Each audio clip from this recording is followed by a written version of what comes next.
This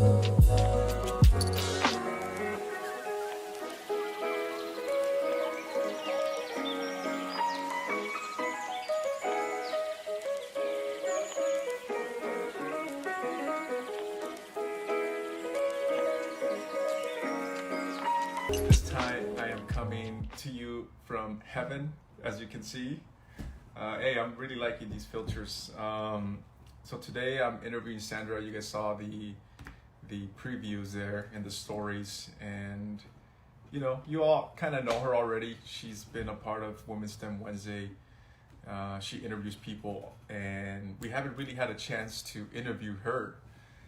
And right now she's going through some changes. She just recently quit her job with a Fortune 500 company and recently started, or she's going in her own. And we want to talk to her about what it's taking to build this platform that she's doing with Papaya Tutor. So yeah, I want to invite her in, but I first want to connect with you guys. How's everybody doing? I see you here, Nee. Thank you all tuning in. I'm gonna start waving at you guys. Where are you guys located? Tell me where you're at. So yeah, people watching, you probably have seen Sandra. She's a A-type personality person. She's super cool, and I feel pretty lucky to have met her. She's a really good friend of me, and everybody behind everybody in the team. She's really cool with everybody, and I think it's time for everybody to know where she's really coming from too. She's from Peru, and she's gonna tell us about her story from her growing up out there and coming to the U.S. So pretty cool. What's up, Joanne? I see you. I see that South Africa is here. There's a lot of people joining. Iran. All right, let's see if Sandra's here. I want to invite her in now. Let's see if she can join.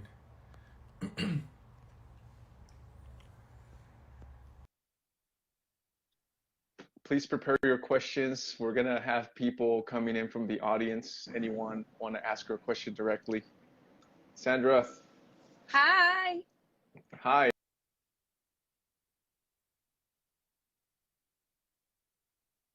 I'm in heaven today. You're in.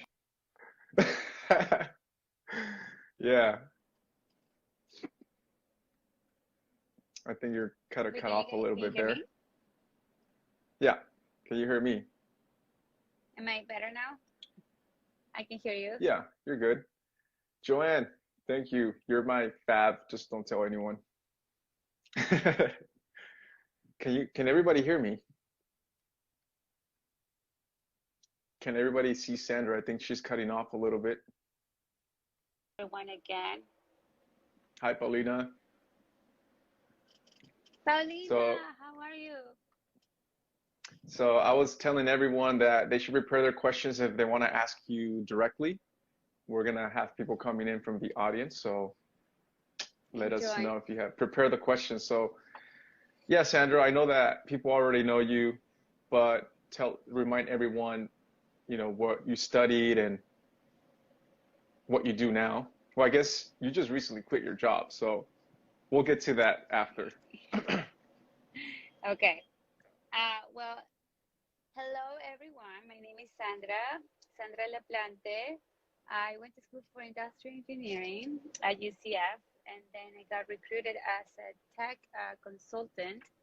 So essentially making or improving, engineering problems or solving engineering problems for tech companies at Accenture. So then I moved to I moved to California, and I worked all over Silicon Valley.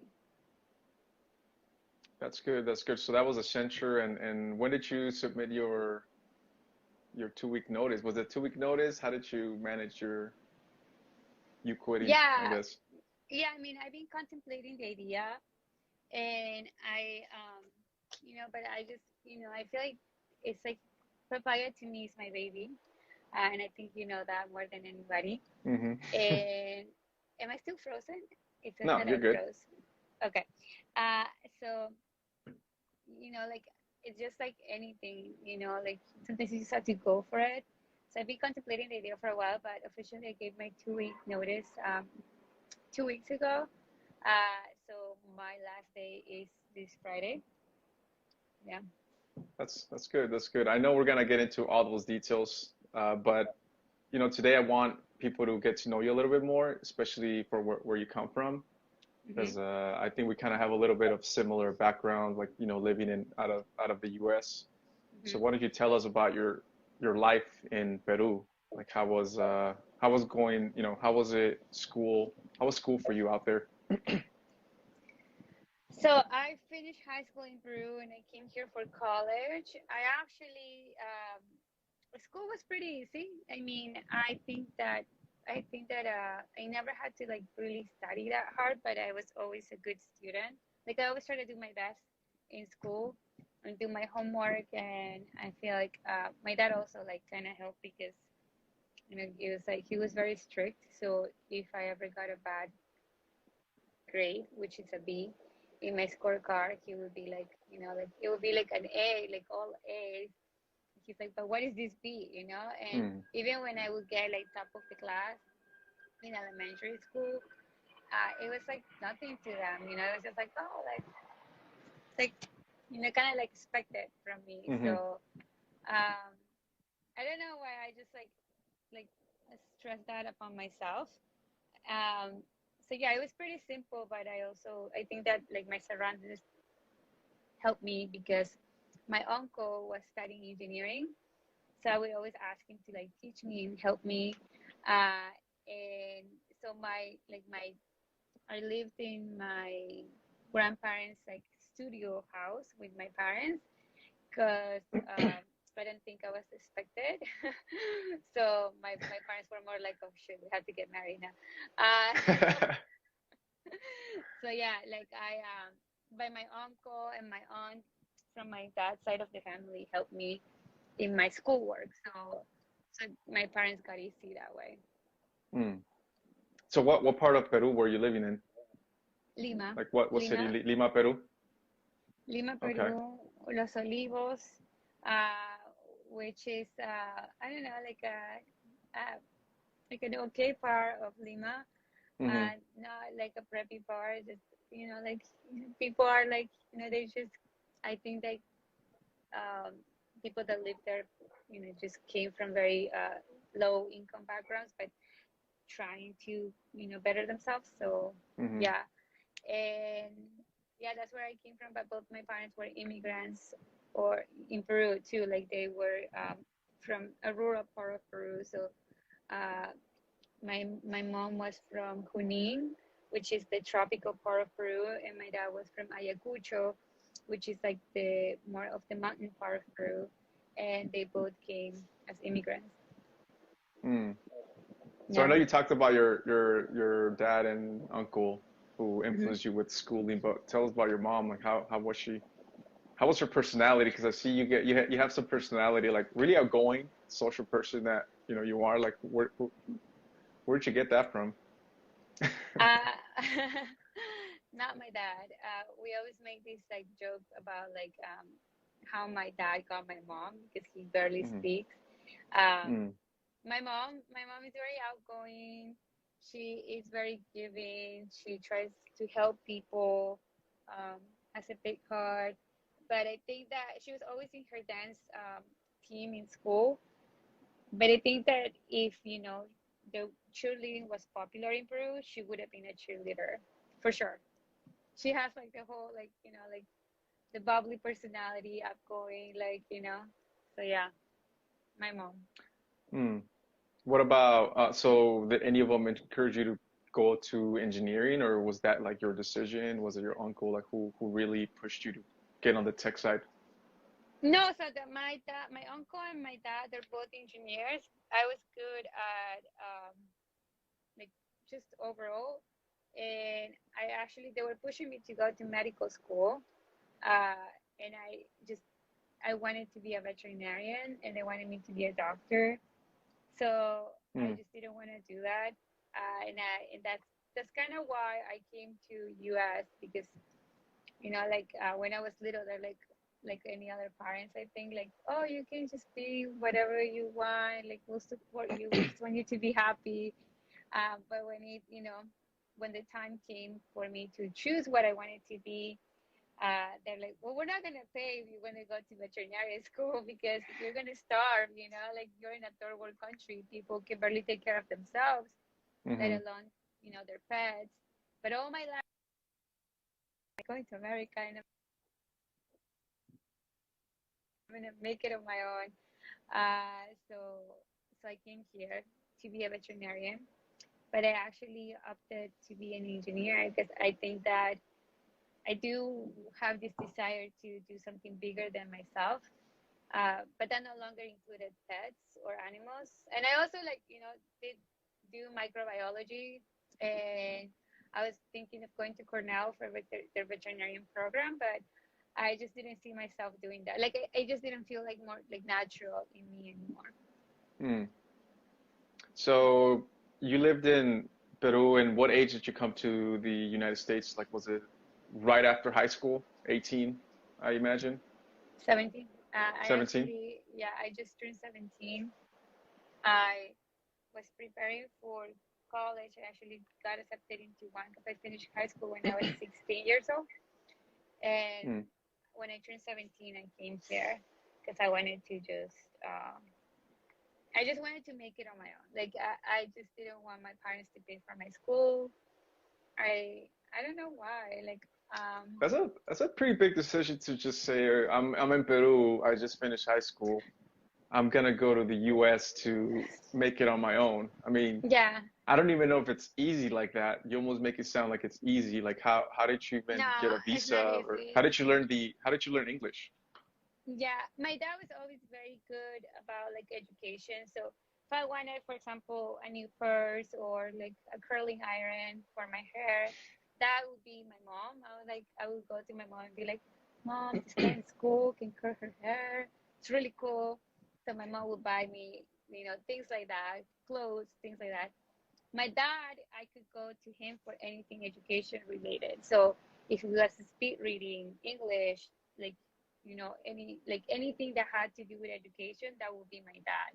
So my dad actually put me in night school for English, and that's where I learned English. And because of it's actually really hard to get a visa, um, but my parents had visas, so it's not easy.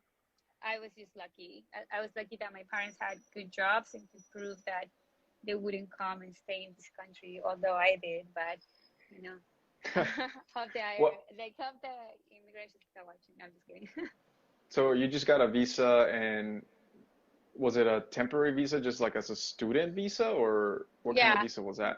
Mm. yeah, it was a student visa. I mean, to go into like that whole thing, it will be another episode of Women's STEM Wednesdays. But yeah, it was a visa to come and study here.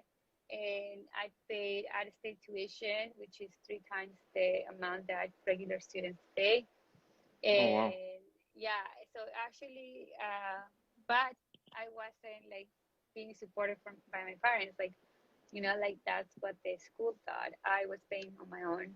So at the Mm. beginning, I could only like afford like one class at a time, and it had like a lot of simulations, and it was really hard. And on top of that, I was paying like my rent, the school pass. I mean, no, the bus pass because I didn't have a car yet because I was too young. I was 17, Hmm. and yeah, yeah. Wow. So And you were by yourself, or did you have family here?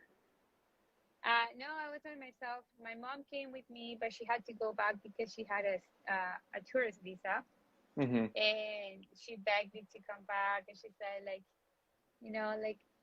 you don't have to study like medicine. You can study whatever you want. And like I didn't want them to think that I was throwing a temper tantrum. I was like, listen, like I just feel like I just need to be on my own, and I'm 17, but I'm gonna leave when I'm 18, so I can go back. You can force me to go back with you, but I'm just gonna come back. So Hmm. like I'm gonna be okay. Just like I'll be fine. And I'm pretty sure it was very like hard for her. I remember, but you know, she did have to go back because I had two younger siblings. So yeah. That's interesting. I left my house too when I was 18.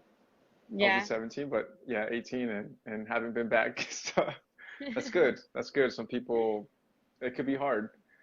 Yeah, and tell us about your university experience too.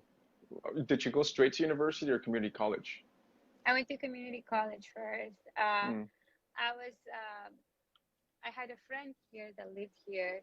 She went to like English school with me in Peru, and she told me like, "Hey, like my parents and I are gonna be there. You should come." Because it was between. I just knew I wanted to like make it on my own, so it was between Italy or U.S.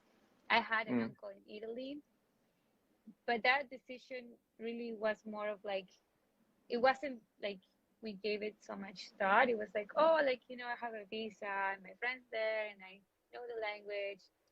So it was more of like, I don't know, like a lucky decision, I guess. yeah. And yeah, so I was doing what my immigrant circle was doing. So they were all Peruvian immigrants. They were working on the food industry, like servers, bussers, you know, like cashier. So I was doing what they were doing. Like I was working as a cashier, as a, you know, like as a bosser, I think. Like it was like a bosser slash server, like Sweet Mm, Tomatoes, mm-hmm, and as like a restaurant greeter.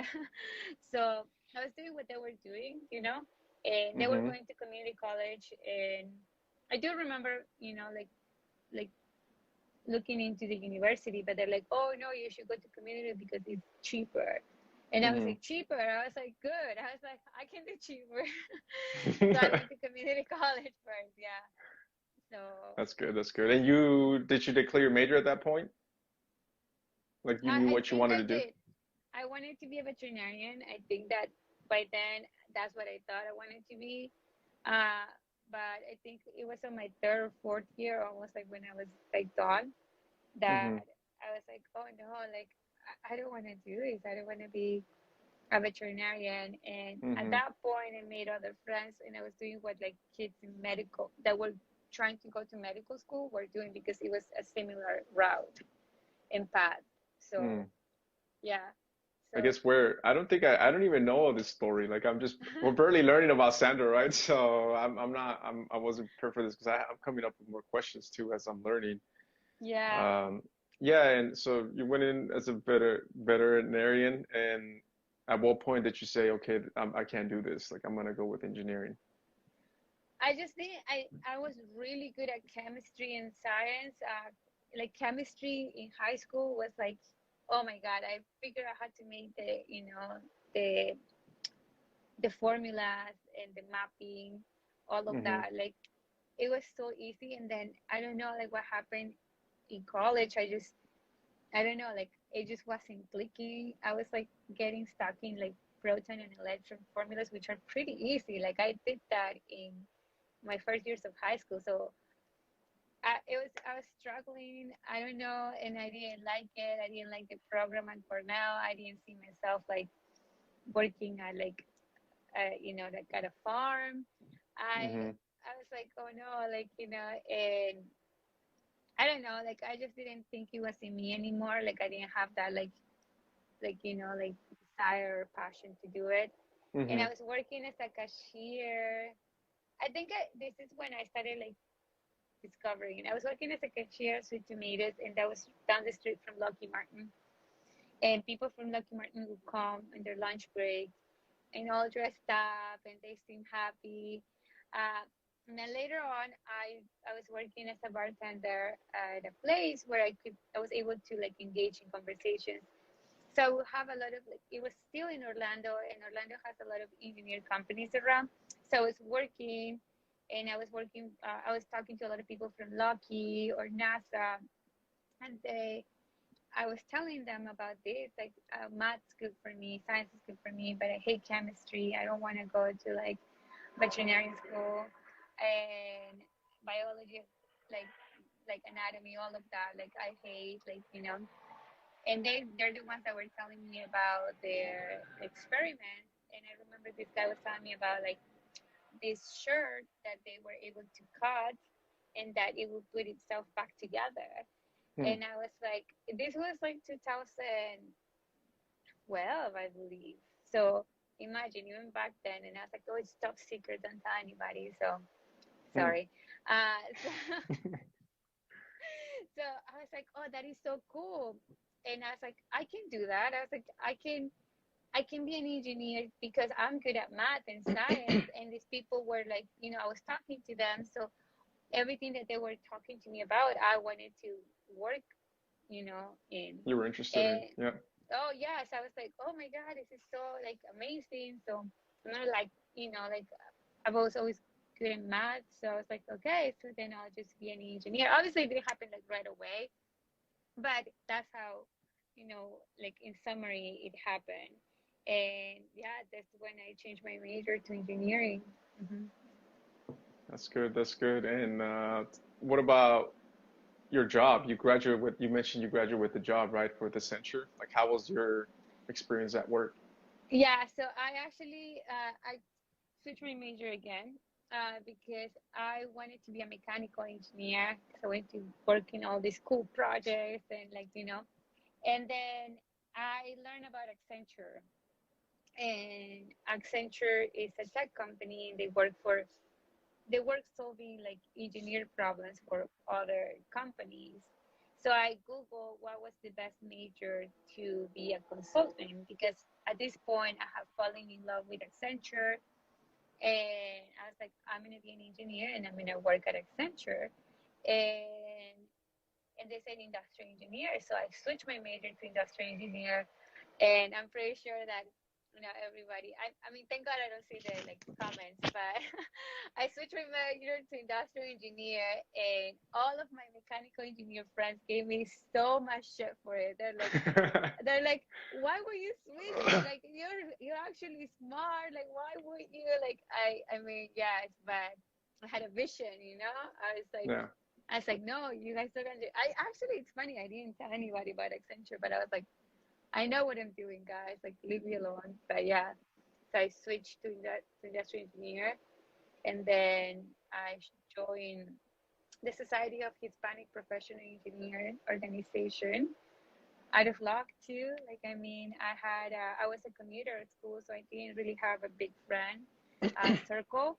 Like, I would just go to class, leave, study by myself because I was working through school, so I was prioritizing work. And then little by little, I made friends in school, and they're the ones that made me join SHEP. And they're like, "Oh, you have to join SHEP because you will get a job when you go to the conventions." And I was like, "No, that's like too good to be true." But it's true. Like, I mean, they do give you more exposure, and I did get a job before I graduated college at Accenture. Great. I'm learning a lot. I know that Nee, who knows you as well, I guess we don't know you well enough, and we're learning so much. But I know I want to get more into, where Papaya Tutor, like the platform, really, like how to Mhm. build that, how you went about that. But I don't know if you have any memes for us to review. Let's see. Before we get into the next conversation, we're gonna do a quick meme review. Let's see what Sandra's got. Actually, at Papaya, we're like, how can we relate to our students? And was like, oh, we should do memes. And so we started doing memes, but then we met you, so then we could stop doing memes, because you're doing better. It says studying ahead for finals and calculating the grade I need in my final to pass the course. I totally see what you mean. That's hilarious. Right? Come Yeah. on, like you've done this, and then should I do them all together? Yeah, it kind of doesn't look too good because of the light. Okay, let You me might want to move see. the light a little bit. Yeah. Is this kid Oh yeah. that, yeah, that like people are just complicating stuff, and he just makes it easy, and I feel like that's what we claim at Papaya. Like that's what we want to be known for is the ability to make it simple, make hard things simple for you. And then this one is actually mine. Uh, Not mine, but definitely I can relate because my major GPA is like, super strong, but my overall wasn't because of chemistry. So yeah, those are. Thank you for the memes. Yeah, so I know you've been following me for quite some time now, and I'm like a yeah, groupie. just going back to going back to the story how we met, right? Just she reached out, sent me a message, wanted to collaborate, and it was very professional. Um, I didn't even know. People might think, oh, Sandra, she's a beautiful girl. That's what you responded. It's like actually, she didn't even have a profile picture at that time. I So all messaged that you from stuff. Papaya. Yeah, you messaged me from, well, yeah, I'm pretty sure you sent me from your personal too, but I wasn't sure like who you were, nothing like that. Um, and yeah, she was professional about it. I was like, okay, this is sound interesting. Did you decide you wanted to visit, or So did we talk about? I think that because I do know of my executive skills and consulting skills. I'm like, oh, I'm gonna talk to him like he's a client. I can win him over. Yep. So you said like, oh, I'm in Orange County too. I was in California back then. You should come by the shop, and I was like, yes. Like, when can we do it? Like, I was like, let's do it now. And Yeah, you were actually, quick.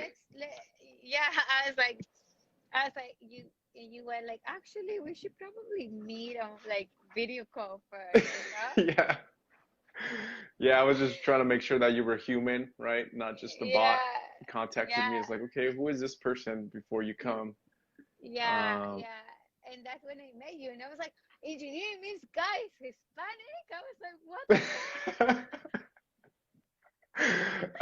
yep. I was like, you're my people now. I was like, oh, he'll help me. Like, Yeah, yeah, pretty much. At that time, there wasn't yeah, any lives, right? The live features wasn't really happening. There was brand new stuff that kind of grew as we were trying to, you know, collaborate. I don't remember I the think live that being available. I think that you can go live by yourself, but not with other people. Hmm. And then I think that you also we were able to video call. I don't know if we video called through FaceTime or through Instagram, but we Mm. did. Mhm. So, yeah, let's get to the platform too, because I know that building a website, first of all, it's not super easy. I've Not done a a few, website. but yeah, yeah, I'll let you describe it, the platform, and yeah, making it easy to use. I think that's you guys did a really good job at that. But Thank yeah, you. just tell us how you got the idea of Papaya Tutor. Like why did you decide to go and build this platform? Uh, God, I think that's so many reasons, right? And I think we were talking right before the live. You were asking me questions, and you're like, "Shoot, I didn't know you." Mm, I think growing up with parents who like had it really tough, and like who taught me that, like my dad and my mom were immigrants. They, their moms cooked in like in the metal that contains the paint to paint your house. That's what they used to cook. mm. That's how my parents grew up, very, very poor. And Wait, what was it again? Can you describe what it is? Like like like the paint that comes in like metal containers. the container, okay. Yeah. So like my grandma used to use that to cook. Like that's how poor they were. Like they Mm, no running water, no electricity. So my parents would always talk about that. So I don't know, like that kind of always made me like have like this thing inside of me to want to do more, right? But mm-hmm, so the idea really came when I like taking programming in school because I had already my job at Accenture and I was doing budding programming. And I was like, oh my God, I was like, I cannot fail this class. I was like, I got a job. Like, you know what I mean? Like, I can mess it up. So, and I didn't want to like take, like, I think tutoring was like $50. Uh, it was just, like there wasn't really tutoring for like a really like upper level class. So I got my cousin who went to the best engineering school in Peru. I asked him, I was like, hey, can you find me a couple of tutors? because, like I need help. And so he found me tutors that I was, like not paying $50, not even like a third of that. And they were really good. And I knew this school because this school has a big reputation because they Hi. have a 3-day test of math, science, and like just SAT type of test. It's a 3-day test, and only the top 10% get into the school. And because it's public, there's like a lot of people that go and like take this admission test, and only the 10% get in. And so like I knew like this like they have a reputation for being the best like tutors, and like people go buy food from other universities in Peru to get tutors from this school. Jake. So I had this tutor who I was very grateful for. What I loved about him is that I like the tutors from my school. Like they knew like that I didn't have that much time to study because I was working. So they never made me feel like guilty about not knowing something or about like not having like done it before. I mean, programming was new to me. Math and science I could figure out, I knew, but programming I didn't have the right background. So they were so nice and humble, and that's how like it kind of started because my friends asked me for my tutors, and I was like, yeah, sure, like like just use him, so I would exchange numbers, and I was like just give him my tutors. Then I got hired at Accenture, and I had my first week of orientation in San Francisco, and then a 2-week boot camp for like technology boot camp in Chicago at Accenture's like Q Center. And that's where they told us all about the technology, what they were building, how it's supposed to be built, all of that. Uh, like a very like beginner class. Mm-hmm. And oh, I was like, then I went back to Peru and I took my tutor out for like dinner with my parents, like to say thank you. And I was like, Dad, I was like, I can build that. I was like, I can probably build like an Uber type of platform for students, you know? So instead of us like, like trying to cram like, thermodynamics the night before the test, at least you have somebody that can help you like right away, or like, like, there's no platform that is trusted that somebody's gonna know the answer, So I was like, it would be cool to build like a Uber type of platform where you just like request help and you have somebody that helps you. And by this time, my dad obviously had like a lot of respect for me because I had, done it on my own. He's like, I think you can do it. You should do it. But I started working at Accenture, and obviously, like a software you work with, and you're like, oh, like I mean, it's not like easy, and like, but there are ways, like, and essentially, I knew that they didn't know how to do things. They just want to Mm-hmm. figure out, like I knew like they would think of something, and then they would figure out what needed to be true to make that happen. They would think of automation, and then they would think about like, okay, so what needs to be true. They would do a manual pilot to figure out the user like interface, like like what button to click, what did they use, what did they not use. And so that's Mm-hmm. what I did. I thought of the idea, I tried to build it. It was really hard because I feel like I hired teams that were working for me, but they didn't really believe in the cause. So it was always like a churn. And then I was like, you know what? I was like, I'm just gonna do a manual pilot. I was like, other companies do it like that. So I contacted a professor and I was like, this is the idea that I'm thinking. Can you help me do the manual pilot with your class? And he did. So I went on Thanksgiving break and recruited tutors from Peru and did a manual pilot for finals at UCF in 2018 for this engineering class. Mm-hmm. And we did like, I think, programming, like C programming, Java, Calculus 2, like, just selected classes. And from that, I got the user behavior, right? Like like kind of like what I needed to know to build the platform. Mm-hmm. And then still have problems to find a good team, but I had hired, right? really good tutors from this really like good university that could code. So I put on like a engineering like a coding challenge, and that's how I selected the members that are in my team now, because they actually like the mission that Papaya has to connect all like Hispanic people across borders, um, you know, regardless of borders, and for one mission, and that is to help each other thrive in STEM, whether that be through money or through helping you understand STEM and the classes that are really hard for you. So that's how I did it, and yeah, we didn't know like so. I had like a technical co-founder back then who was a really good friend of mine, but because of health reasons, she had to step down. But she kind of told me a little bit of what I needed to know, and just figure it out. Like I guess I first drew the wireframe, then like selected the language, which is JavaScript, which is like that's the language that we use at Papaya. I don't know if I'm putting everybody to sleep, because I do think technology is pretty cool, but I don't know if everybody thinks the same. It We use is. JavaScript.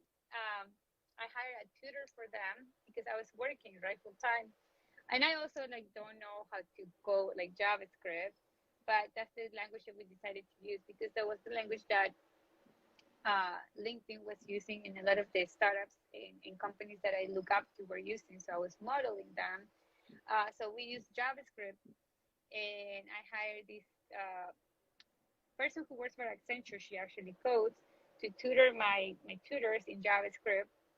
I drew the requirements, the user behavior, like user stories. This is what companies use, right?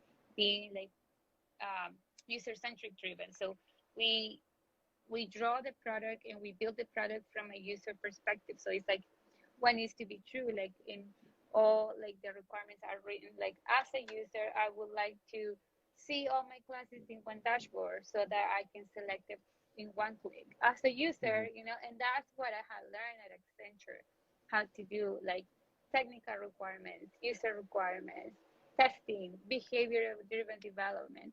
And that's what I use. That's good. That's good Yeah. knowledge right there. Very important knowledge. I mean, you can literally start a website with that, all those skills you're learning. There's a question from Roxana. Mm-hmm. She's asking, since starting Papaya, is there anything you would go back and change, or any advice you would tell yourself? Yes, I would say that I would have probably done like a more of a marketing and guest like a waiting list and build the product instead of doing it the other way. Although I do need that, I do know that everybody needs tutors, especially in STEM. I wish I would have done that.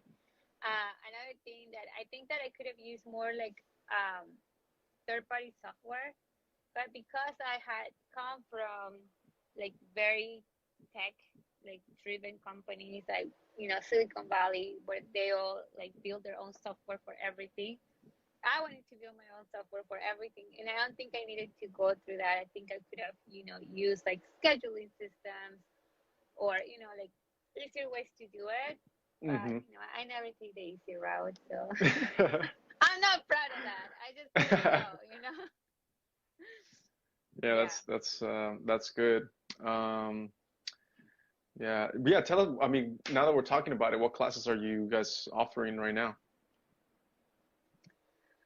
So like I said, we offered the basic classes, and then as we started getting more users, we started getting like more classes because they would like ask for hydrodynamics, which is something that I've never even seen. They ask for materials of mechanics. So we definitely have like like thermal, like dynamics, Mm. statics. But other than that, like we have like higher level engineering classes because they have been on request by our students. Like Fernanda, I don't know if she's here, but she actually requested this like machine learning class. And I was like, shoot, Fernanda, I was like, I don't know if we know that. Like, and so like we put in a request, and then we vetted the tutors, and then we got that class as well. So we have more than 50 classes in our platform. They're all the same price. And yes, we have like a more of 3,000 level engineering classes for students. There's another question from me here. How did you go about recruiting tutors who do not live in the US? Um, so we know that we first like vet the school that we recruit from. That's important to us, that they have the right um, background, that the school is teaching the same similar classes, and it's a school like that has a good reputation for their students. And then we go and recruit the tutors. The tutors have a three-step process. When they apply through the platform, they have to submit their, their student ID, their student transcripts for the classes that they want to teach. We Mm-hmm. send them a quiz. We test them, and they have a behavioral interview for their experience and if they're, a good culture add type of person. And then we have the last interview part is the ability to teach. So we only hire tutors that can explain something simple. So this is actually something that I um, got from the tech companies that I work for.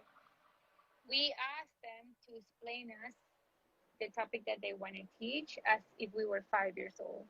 So if I, like if they want to teach physics, let's say, for example, I would say, can you explain acceleration to me as if I'm 5 years old?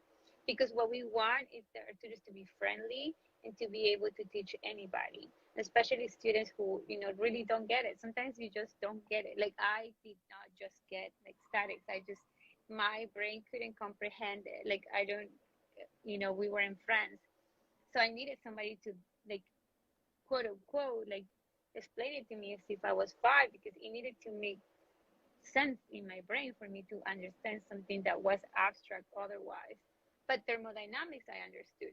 So we also understand that some students can be good at one class and not good at others. And I think we like pride ourselves that Papaya is it's built for students by a student. So I'm the one that recruited tutors. I'm not a good tutor, but I know what tutors can be good for students who don't get it, and we want students to feel empowered and encouraged, and we want to let them know, like, hey, like, like we didn't get it too before. Like, our tutors always say, like, actually I had the same problem with that formula, and this is how I figure it out. Like, we want our tutors to be compassionate and humble with their gifts of being like really smart.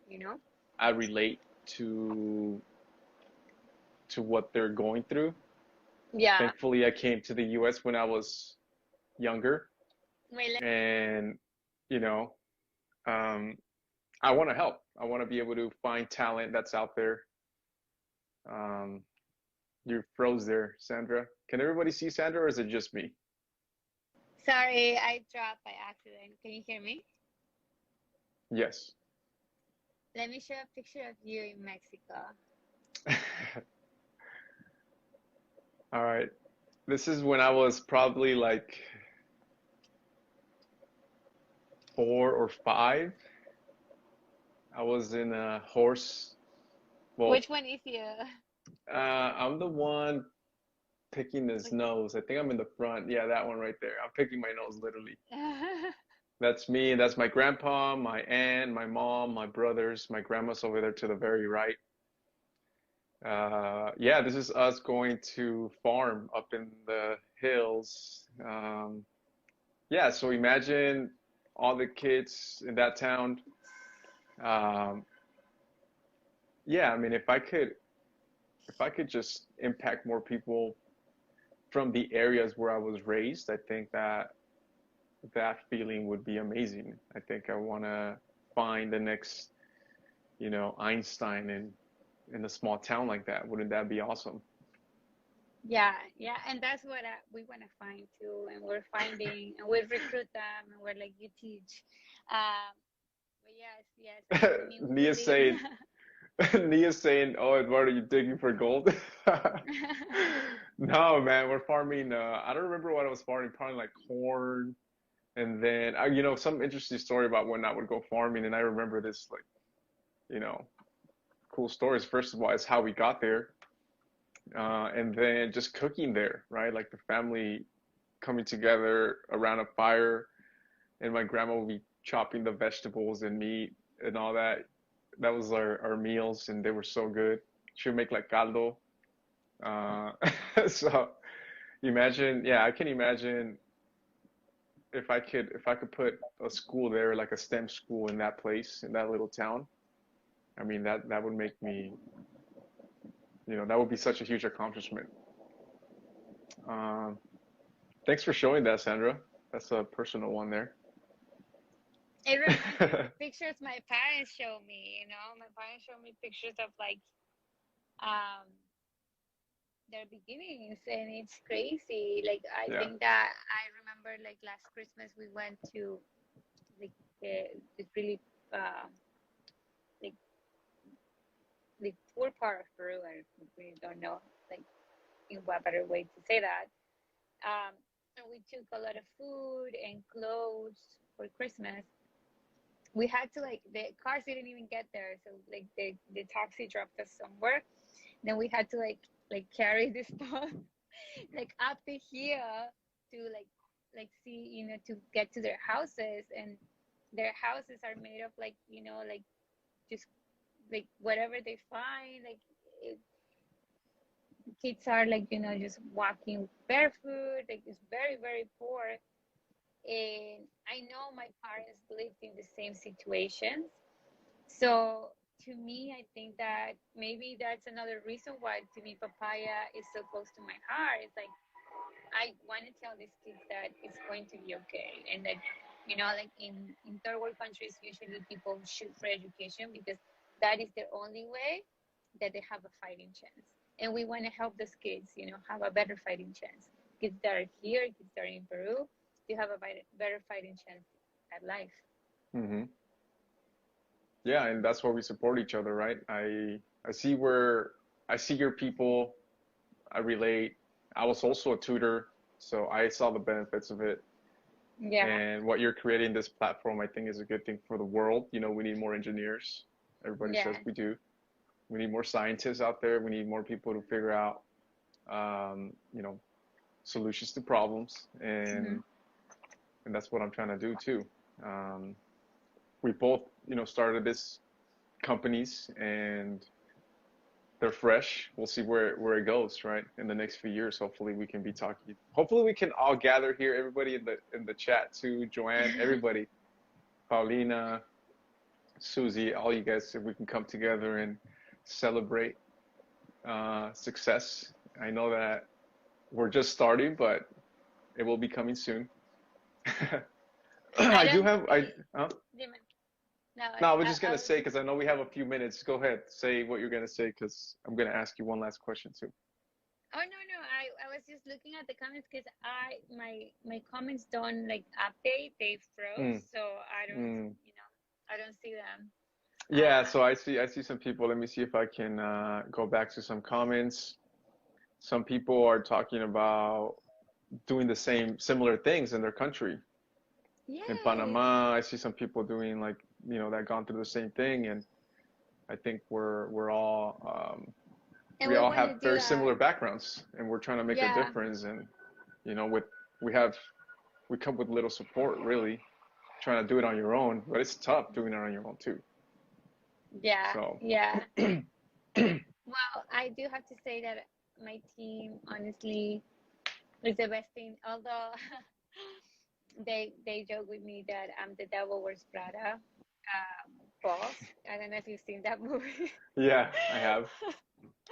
But I am not. I just joke. But I think that my team is like one of the best things that happened to me because fighting like a like trying to create a movement, right, for more minorities to be in STEM. that's another reason why I wanted to do Papaya, right? Working in Silicon Valley, and seeing the little lack of, the little representation that I had as a woman, as a Hispanic, as a person of color was crazy to me. And I didn't notice until like one time I saw like my, Aki, who's actually part of my advisory board, he's African American, and that's when it clicked to me. I was like, Aki, I was like, are we the only colored people here? Mm-hmm.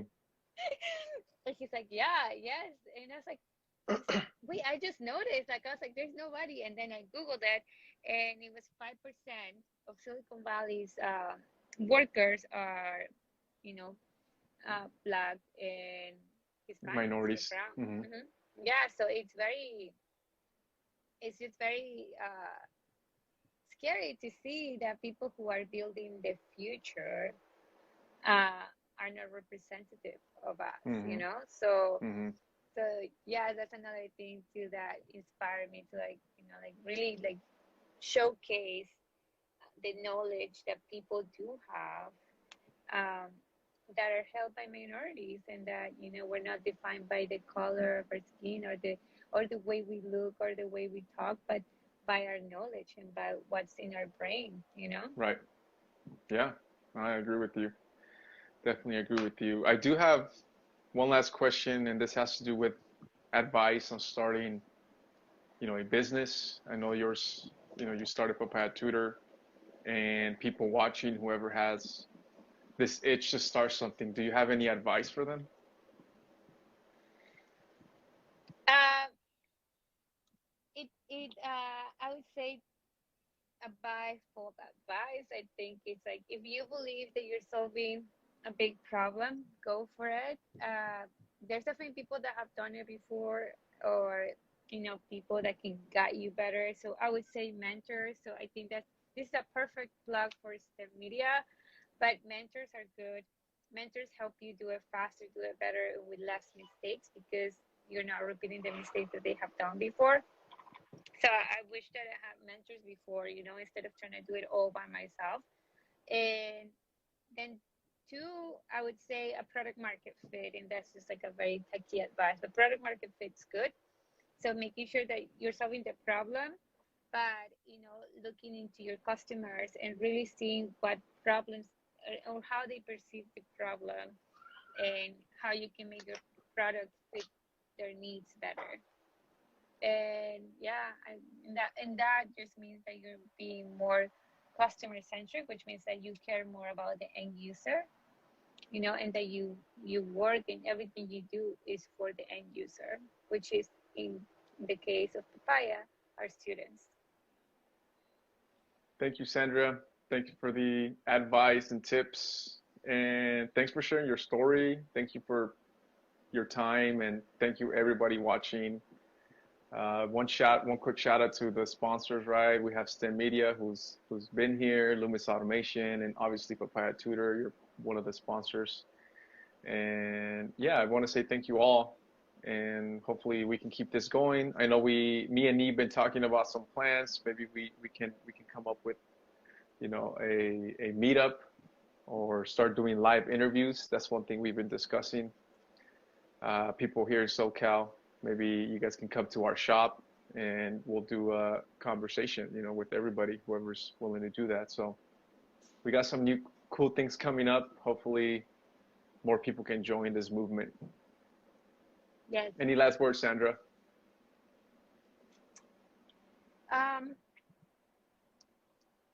I guess just be the change you want to see in the world. That's great. Thank you, Sandra. That's good. All right, y'all. Well, there you have it. There's Sandra, CEO of Papaya Tutor. You got to know her a little bit more today. You guys see her around all the time, but we never got to interview her. So today was the day, and I hope to continue seeing all you guys tuning in for Women's STEM Wednesday. So till next week. Bye, everyone. Bye.